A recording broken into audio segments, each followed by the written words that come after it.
Hey, how's it going? This is Mr. Hernandez, and I'm going to be going over this worksheet on rational functions. Um, in the video that came before was dealing with the graphs of rational functions. Um, so this is with the equations.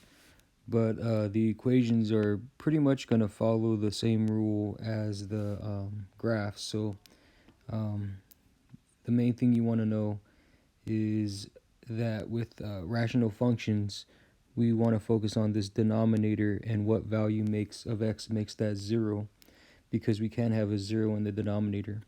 And so in this case, the question is what value will make this denominator 0. And so that would be a positive 3, because 3 minus 3 would be 0. Now this is going to fit into a few places. The first place this is going to work its way into is the domain, because the domain is all real numbers except for whatever makes the denominator 0.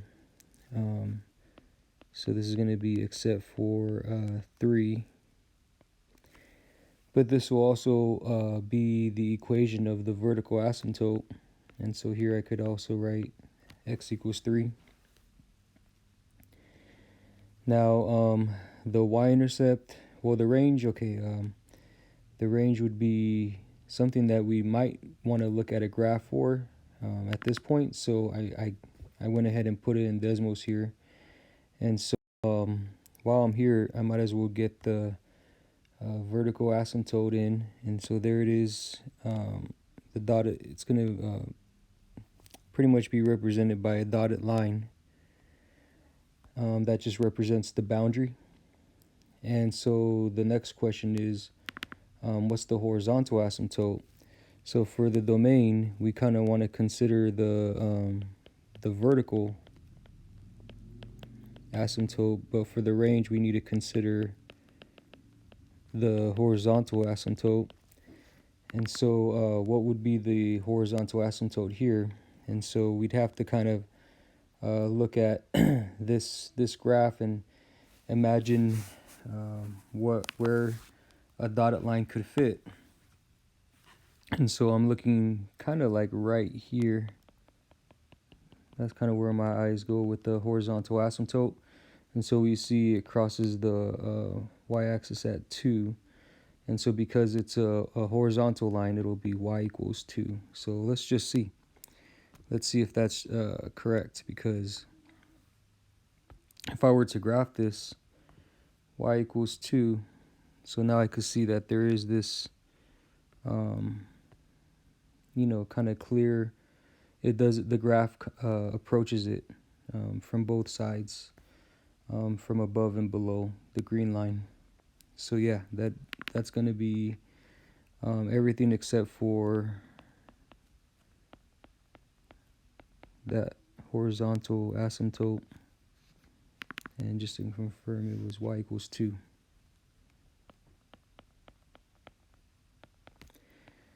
So there is a way to actually determine the horizontal asymptote from this equation, but that's more of a pre-calculus thing. But since we put the horizontal asymptote, we're going to go ahead and put that here. This one also is not applicable. That's more of polynomials. From the definition of continuous and discrete, continuous is where you could trace over the graph without lifting your pencil off the paper. Discrete is when you have to lift your pencil off the paper. And so yes, this is going to be discrete because these graphs are just kind of separate. When you look at the red graph here, they're in separate areas. In this case, there's no maximum or minimum. That would look more of a kind of like this. This would be a max, and that would be a minimum. Again, more on polynomials, but since this is a rational function, there's not really much up and down going on. End behavior. So I guess I'll go back up. So for the y-intercept, again, looking at the graph, I could just tap the y-intercept there, and there's the y-intercept, and then I also have an x-intercept as well. So let me go ahead and put those two values in there, and that 3 will go on forever, so I could put a line over it. And then the x-intercept was, I think it was 2. Yep, 2 0.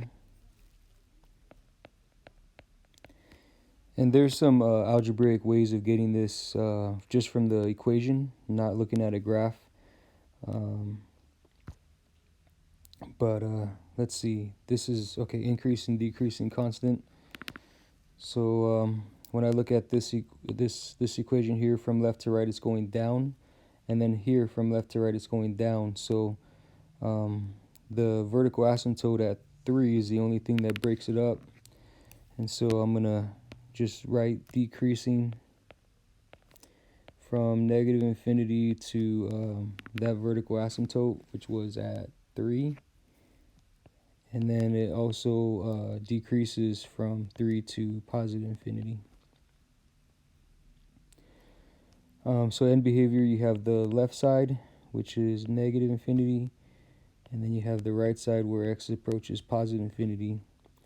And so now we got to say, what is the graph approaching? So as you go left,